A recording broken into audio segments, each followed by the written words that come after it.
Buddy, get over it. There's going to be political influence in foreign policy. Following that, a Republican member of Congress, Florida Representative Francis Rooney, reacted, saying, and I quote, "The more things that tie all this stuff together just makes it more and more troubling." Well, that Congressman, Francis Rooney, is with me this morning. Sir, thank you for being here. Your voice is so important, especially right now. Mick Mulvaney laid out a quid pro quo. What is your response? Well, yeah, whatever might have been gray and unclear before is certainly quite clear right now that the actions were related to getting some of the Ukraine to do some of these things. I think that, as you just put on there, Senator Murkowski said it perfectly. We're not supposed to use government power and prestige for political gain. In your eyes, Congressman, is that an impeachable offense? That's something I really can't answer. I mean, I've been reading about this impeachment business. I went to law school, but I don't really practice law. But I did read something today that really impeachment's whatever the majority of the House members say it is. So if that's the case, I guess anything is. Well, but sir, honestly, in your mind, then, if that is the definition for you, do you think that this rises to the level of impeachment? You just said it is very clear now that there was a quid pro quo, that defense money from Ukraine was withheld so that a politically motivated investigation could be promised. Is that impeachable? I don't know. I want to study it some more. I want to hear the next set of testimony next week from a couple more ambassadors, but it's certainly very, very serious and troubling. Well, respectfully, sir, what don't you know? I mean, if that is what happened, which the White House just laid out, what is the unknown for you still on that front? Meaning, what more do you want to hear?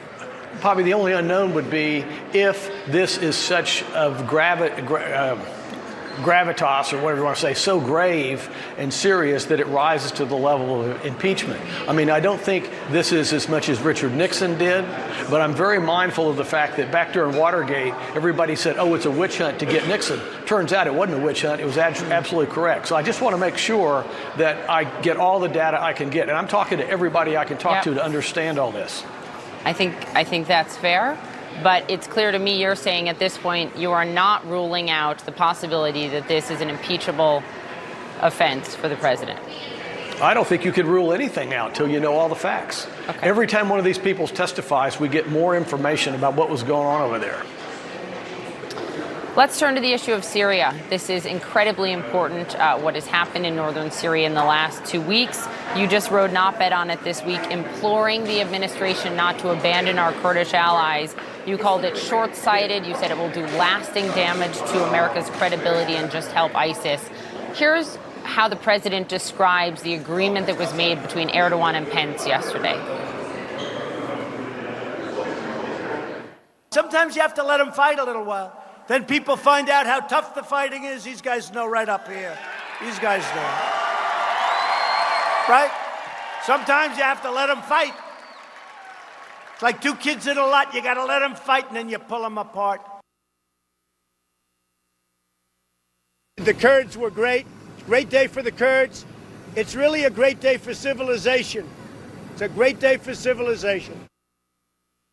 Right? Is this a great day for the Kurds, Congressman?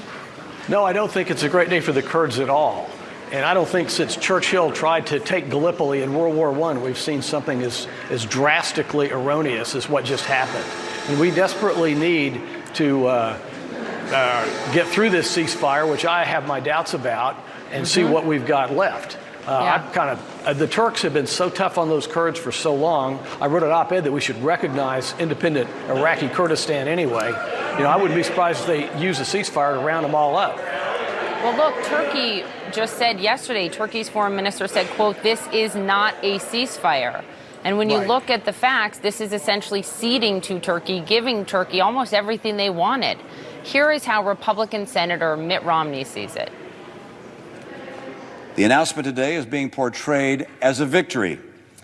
It is far from a victory. The ceasefire does not change the fact that America has abandoned an ally. Are we so weak and so inept diplomatically that Turkey forced the hand of the United States of America? Turkey? He is also, Congressman, calling for hearings to investigate the decision. Are you on the same page as Mitt Romney on this?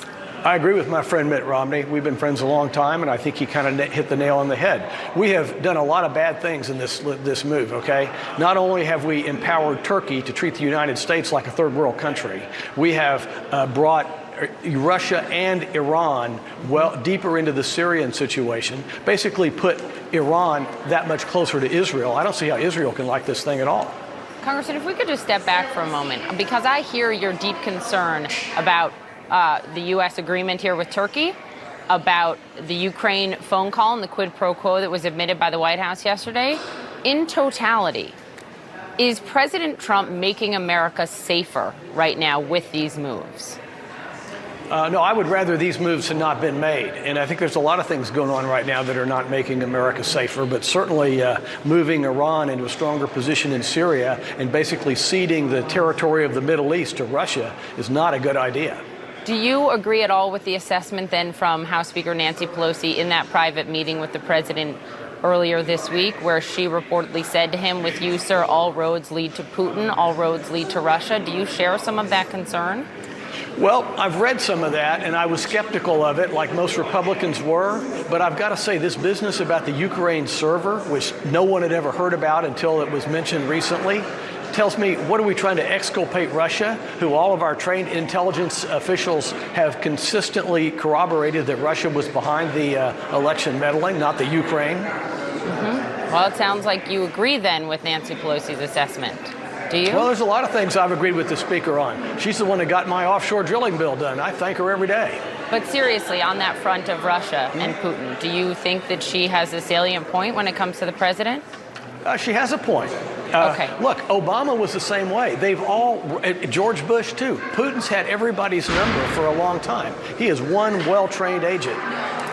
Congressman, finally, before you go, I mean, you are one of the few Republicans willing to even directly answer these important questions, frankly, and I appreciate your candor and your willingness to do that. There has been some reporting in the last week looking at your fundraising numbers that you may not run for another term. Are you running again? Well, I'm thinking about what to do. I'm not going to decide right away. I mean, I'm definitely at variance with some of the people in the district who are would probably follow Donald Trump off the Grand Canyon rim. But I'm going to call it as I see it. We raised our children to do the right thing, and I'm going to do the right thing, and that's why I took this job. So if you don't run again, will it be because of the president? No, it'd just be because I've got other things to do. Congressman Francis Rooney, I appreciate your time this morning. Thank you very much. Thanks for having me. Absolutely. Jim. Poppy, I got to say, his comments